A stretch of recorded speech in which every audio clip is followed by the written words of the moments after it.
and welcome to my video. I hope you're all doing well.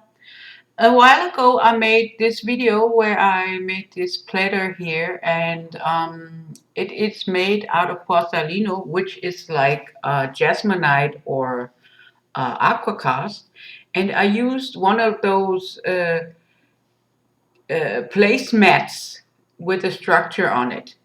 So this time I wanted to use the same thing with resin. You can see the placemat. Yeah, to see whether this works too as well. This is the placemat again, and as you can see, it has a structure inside of the design, and I was hoping that it copies one-to-one to the resin just like it did to the Porsalino or Aquacast. Yeah, and we'll see how that goes now. So as in my first video, I used some Play-Doh. As you can see here, this is not no silicone that you can use like Play-Doh or something like that. This is just Play-Doh for kids, nothing else. So as you can see, I made kind of a round thing, a round shape, and shaped it like a heart. And what I'm doing now is I'm pressing the Play-Doh into the mat, so it will give a tight seal in between the mat and the Play-Doh. What you got to be careful of is not to make it too flat, because if it's too flat, you can't put no resin in there anymore, because it will overflow then and escape yeah, the other way around. So make a tight fit so you won't have no leakage.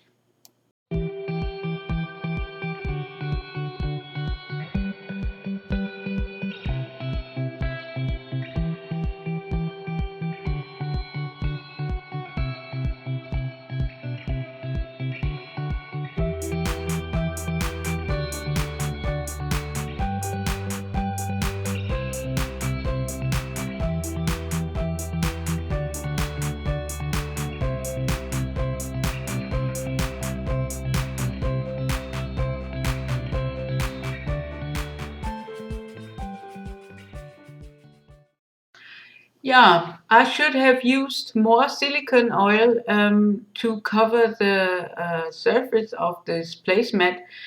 I did use silicone oil, but way too less to really make an effect on the resin or the mat. So if you do this kind of thing, make sure that you have a really good coverage of silicone oil over your surface, and then the resin won't stick to the design sheet, or however you call it, and gets released really easy. As I was watching my resin and getting the bubbles out and everything that you do when you pour the resin, I realized that I have a seepage right there. And I was trying to close the seepage with a little of the Play-Doh just to press it in even more into the design, so the resin won't yeah, run out of me all the way.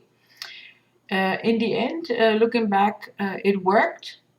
And the one thing I can tell you about that is watch the pieces that you do like that real close and for a longer period of time, because sometimes the leakage occurs later. So it's demolding time, and as you can see, I'm having a hard time getting it off. The Play-Doh comes off like really easy. That was not the problem. The problem was the resin that stuck to the placemat so hard that I could only get it off while ripping the placemat. So if you use a little bit more silicone oil on the surface, I figure this will come off easily.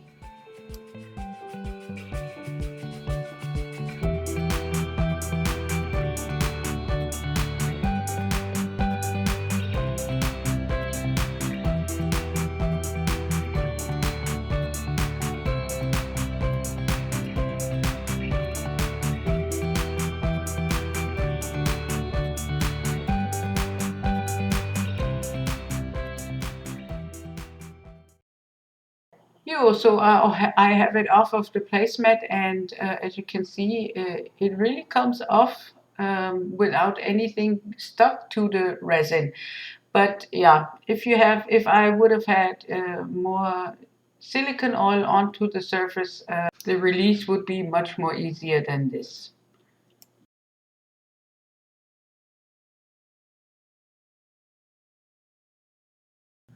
So this is what it looks like now, and as you can see, I finished off the edges and took the Play-Doh off, and yeah, and yeah, sanded it down a little bit. So now, as you can see, I'm checking out the colors that I want to use, because you can't really see the design the way it is now. So I'm pouring some gloss varnish into my little cup and putting mica powder on there, and I will paint with it just the raised parts of the design, so you can see it much better.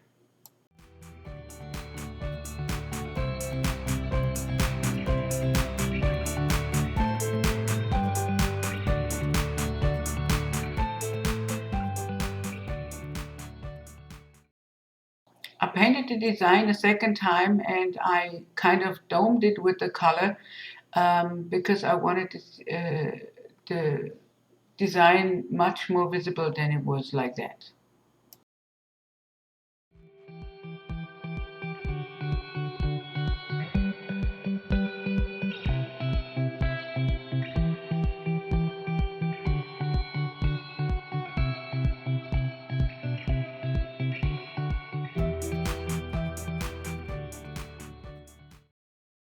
Ta-da! And this is what it looks like now, and I think this is really gorgeous.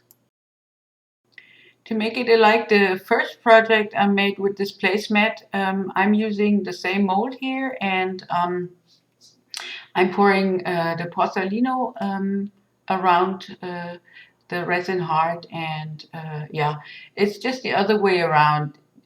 On this one is the resin in the middle, and on the other one is the resin on the outside.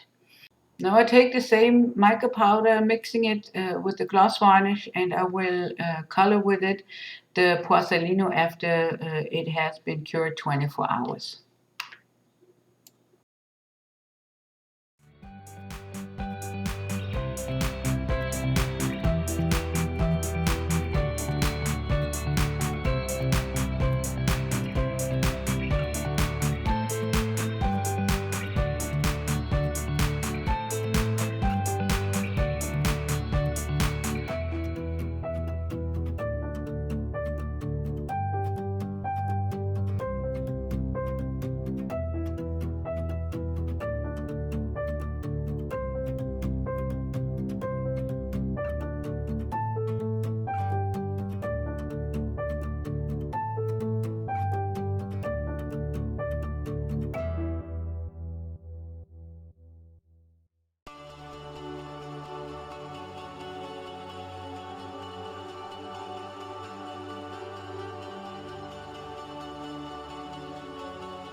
So, and I had too much negative space around the heart, and I thought I'd take my relief paste and make a design outside of the design on that one, and I would just let it run for you. So have fun watching.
Somehow my camera didn't record when I was putting the resin on top of it and trying to get rid of the bubbles, but yeah, this is what it looked like in the end.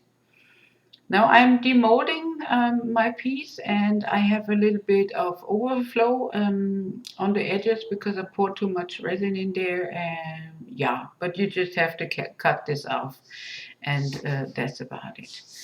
So I hope you liked my video, and if you did, please give me a thumbs up, subscribe to my channel, yeah, leave me a comment so I know that you liked that what I did, and I would appreciate that a whole lot. You would help me a great deal with this. So I hope to see you in my next video, and until next time, bye bye.